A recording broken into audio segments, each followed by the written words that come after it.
केली, लोकांची मजुरी केली, पण नावाले काळ लागू दिलं नाही. ते बाई पतिव्रता जेडो ऐका, अर्ध्या संसारात पागल झाला मालक, तरी त्याला टाकून जी गेली नाही ते पतिव्रता.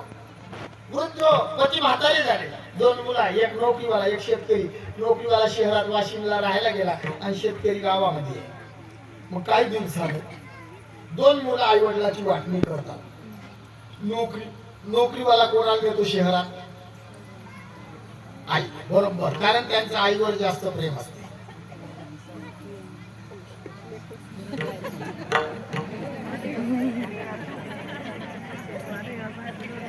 लेकराची धुळधाय करायला नाही. आई तू माझ्याच बाबाला दादा ठेव. तुमच्यावर अशी वेळ येऊ नये, पण जर आली तर माझी एक विनंती आहे का, तुम्हाला तुमच्या लेकानं म्हटलं आई चाल शहरात, मुंबईला, पुण्याला जायचं आहे. नोकरीवाले फार हुशार असतात, रोजानं बाई सांगल्यापेक्षा आपली माय कामाला लावतात. बरे काय तसे खोट्याने बोलत मी, स्वतः फिरतो. आपल्याकडच्या म्हातारे दिसतात मला, भाऊ मी वाशिम जिल्ह्यातले आहे रे, मला सांगतात. मग तुम्हाला असा तुमचा लेख म्हणे चालाय पुण्याले, चालाय मुंबईले, जाऊ नका. त्या मालकाच्या भरोशावर आयुष्यभर जगल्या त्याला म्हातारपणा सोडता. त्याला सांगा भाऊ ते लेकर वागवीन आणि मा मालकाची सेवा करीन, तुझ्या बापाला सोबत घे. त्यानंतर म्हटलं आई नाही एकटी चाल, मग त्याला उत्तर द्या गजानन बाबाच्या मंदिराच्या पुढे झाडझुड करीन आणि गावामध्ये 5 घरं भीक मागून खाईन, पण देत नाही. मालकाला सोडत नाही ती बाई पतिव्रता आहे, नाही तर जिदार बाबू होत. ऐका बापो, मायाचं लांब केलं कीर्तन पटकन सांगतो. पतिव्रता बाई मी कशासाठी सांगतो हे ध्यानात ठेवा. एका विठोबाला मानून बाकीचे देव सोडा काय याच्यासाठी. पतिव्रता बाई तिचे पती पोलीस मध्ये ड्युटीवर चालले, ते बाई दारात आली, तिने केला टाटा.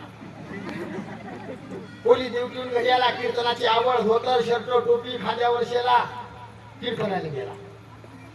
बाहेरगावचे लोक आले नाही इथं, बरोबर बाहेरगावचे लोक हातवर. बाबर लवकर कीर्तन असूनही किती लोक आले बापा. तुमचं गाव कोणतं आहे? हेच आहे, सौजन्य आहे ना? नाही का? बाहेर गावून लोक आले, भरपूर आले ना. काऊन आले तुम्ही? त्या बहीण आवड आहे ना, बरोबर बोललो, आवड आहे, गजाननाची भक्ती आहे, बाबावर प्रेम आहे, म्हणून आले तुम्ही. तसंच ऐका ऐका, तसंच त्या पोलिसाने कीर्तनाची आवड, धोतर शर्ट टोपी खांद्यावर शेलान कीर्तनाला गेला, त्या बाईने टाटा केला. शेजारची बाई म्हणजे पाहू कशी आहे, सकाळी पोलिसले टाटा केला, संध्याकाळी महाराज कीर्तन झाल्यावर घरी गेला. मग त्याला झोप्याचा ड्रेस घातला, झोप्याचा घालतात बरमोळा. हा बरमोळ्याच म्हणतात ना पोरं, नाही त्यानं बघतो. आज बरमोळ्याचे वर्णन होत नाही, आज टाइम कमी आहे भाऊ, नाही तर बरमोळा अर्धा घंटा सांगतो. कारण बरमोळा असा आहे भाऊ, किती मोठा बुवा असो बसते दक्षिण रागा. त्यानं बरमोळा घातला, झोपला, सकाळी उठला, उठल्यावर तो फिरायला गेला. फिरायला कोणते लोक जातात? अगरबत्तीशा, चक्री गंगा फोड, तो गेला फिरायले आणि त्या बाईने केला टाटा. शेजारची बाई म्हणे पाहू कशी आहे, पोलिसली टाटा करते, महाराजली टाटा करते, बरमळ्यावाल्याली टाटा करते. दृष्टांत संपला माया. लक्ष द्या बहिणी, आता तुम्ही मला उत्तर द्या. त्या बाईनं टाटा पोलीसच्या ड्रेसला केला की तिच्या पतीला केला? धोतराला केला की पतीला? बरमोळ्याला केला की पतीला? कपडे किती घातले तिचा कोण आहे? पती आहे. तसं प्रत्येक हिंदूने ध्यानात ठेवा, पोरं तुम्ही ध्यानात ठेवा, आपला देव एकच आहे, त्याचं नाव आहे विठोबा.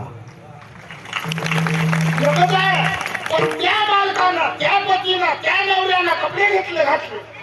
तुळजापुरात तोच आहे, माहूरगडात तोच आहे, कोल्हापुरात तोच आहे. आषाढी कार्तिकी तुझ्या गोंधळाची दाटी, कुंडली कधी वटा शोभे वाळवंटी, एका जनार्दनी अंबा उभी कर ठेवून कटी हो.